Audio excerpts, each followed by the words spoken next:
في القلب مشاعر أخفيها قد أشرقت الشمس عليها عن خطط. Assalamualaikum warahmatullahi wabarakatuh. Nama saya Hamdi Rianto dengan NPM 20510402771, Manajemen Syariah UIN Raden Intan Lampung. Di sini saya akan menjelaskan hasil analisis saya pada sebuah artikel atau jurnal yang berjudul Tinjauan Fikih Muamalah terhadap akad jual beli online pada layanan GoMart di aplikasi Gojek.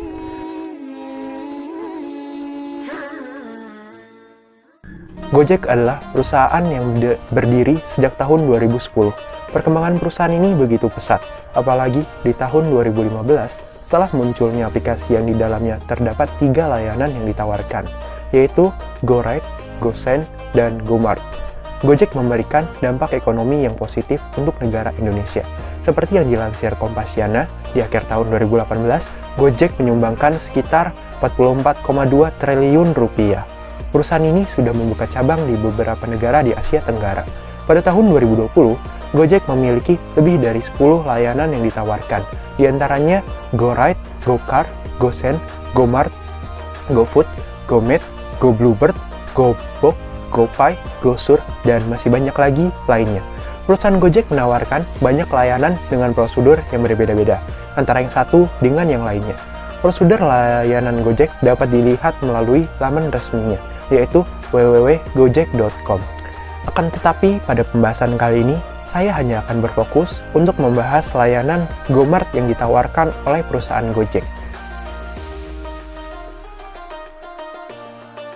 Pada layanan ini terdapat beberapa pihak yang terlibat di dalamnya, yaitu pihak pertama adalah perusahaan Gojek sebagai penyedia layanan, pihak kedua adalah pengguna aplikasi Gojek atau customer, pihak ketiga adalah pengemudi layanan atau driver ojek yang telah bermitra dengan perusahaan Gojek, pihak keempat adalah TUK atau swalayan yang telah bermitra dengan perusahaan Gojek. Berdasarkan analisa yang telah saya lakukan, layanan GoMart yang ditawarkan oleh perusahaan Gojek mengandung beberapa akad yang telah dilakukan oleh beberapa pihak yang terlibat, yaitu yang pertama, akad ijarah atau sewa menyewa. Akad ijarah atau sewa menyewa terjadi antara perusahaan Gojek dengan pengemudi layanan atau driver ojek, perusahaan Gojek dengan pengguna aplikasi Gojek atau customer, perusahaan Gojek dengan toko atau swalayan yang telah bermitra dengan aplikasi Gojek pada layanan GoMart. Yang kedua, akad jual beli. Akad jual beli terjadi antara A. Pengguna aplikasi Gojek atau customer dengan toko atau swalayan yang telah bermitra dengan perusahaan Gojek pada layanan GoMart. Yang B. Pengemudi layanan atau driver ojek dengan toko atau swalayan yang telah bermitra dengan perusahaan Gojek pada layanan GoMart. Yang ketiga, akad wakalah bil ujrah. Akad wakalah bil ujrah terjadi antara pengguna aplikasi Gojek atau customer dengan pengemudi layanan atau driver ojek. Lalu, terdapat gambar yang menjelaskan garis warna oranye menunjukkan akad ijarah atau sewa menyewa, garis warna hijau menunjukkan akad jual beli, garis warna kuning menunjukkan akad wakalah bil ujrah. Perusahaan sebagai pihak pertama tidak dapat menjalankan usaha jika tidak ada pengemudi layanan atau driver ojek. Maka dari itu, perusahaan Gojek dengan driver ojek bekerja sama sebagai mitra. Dalam hal ini terdapat akad yang digunakan cukup jelas, yaitu akad sewa menyewa. Driver ojek menyewa aplikasi Gojek untuk mendapatkan customer. Dalam hal ini adalah layanan GoMart. Setiap terjadi transaksi, driver ojek memberikan biaya sewa kepada perusahaan. Besar biaya sewa dihitung dari jumlah persentase pendapatan.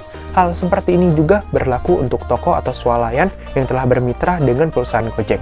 Akan tetapi, berbeda dengan customer atau pengguna aplikasi, customer menyewa aplikasi dengan mendownload di App Store atau Play Store. Dalam hal ini, customer tidak dipungut biaya apapun ketika menggunakan aplikasi Gojek. Namun, customer harus menyetujui kesepakatan dengan perusahaan Gojek, seperti mengisi data pribadi yang bisa dijadikan database oleh perusahaan. Selanjutnya, ada akad jual beli. Akad jual beli terjadi antara customer dengan toko atau swalayan dan driver toko dengan toko atau swalayan. Yang terakhir, ada akad wakalah bil ujrah. Akad ini terjadi antara customer dengan driver ojek. Dalam akad ini, driver mewakili customer untuk melakukan akad jual beli secara langsung dengan toko atau swalayan. Kemudian, customer memberi upah kepada driver ojek.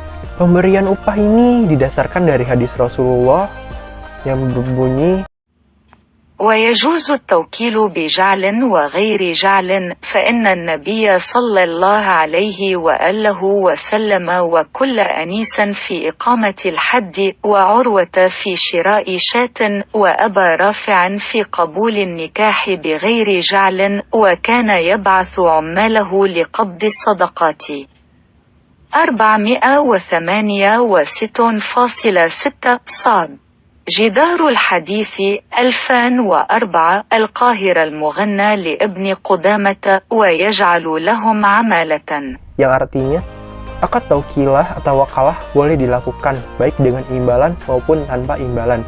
Hal ini karena Nabi SAW pernah mewakilkan kepada Unais untuk melaksanakan hukuman kepada Urwah untuk membeli kambing, dan kepada Abu Rafi'i untuk melakukan kabul nikah, semuanya tanpa memberikan imbalan. Nabi pernah juga mengutus para pegawainya untuk memungut sedekah dan atau zakat, dan beliau memberikan imbalan kepada mereka.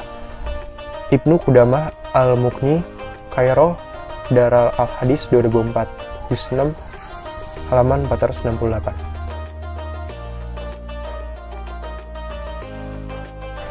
Transaksi jual-beli dalam Islam semakin berkembang pesat mengikuti perkembangan zaman. Munculnya transaksi-transaksi baru yang ada di masyarakat seperti layanan Gomart pada aplikasi Gojek menjadi catatan yang penting untuk ekonomi muslim dan pelaku ekonomi selanjutnya. Di sini saya akan menyarankan untuk mengetahui tinjauan fikih muamalah terhadap akad jual-beli online pada layanan lain selain Gomart yang disediakan perusahaan Gojek. Tujuannya agar umat Islam mengetahui akad apa yang diterapkan dalam transaksi tersebut dan pandangan Islam terhadapnya.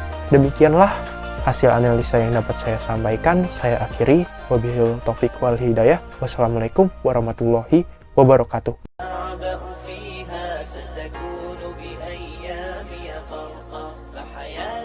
قبل الحلقات تيه بضياع بشتات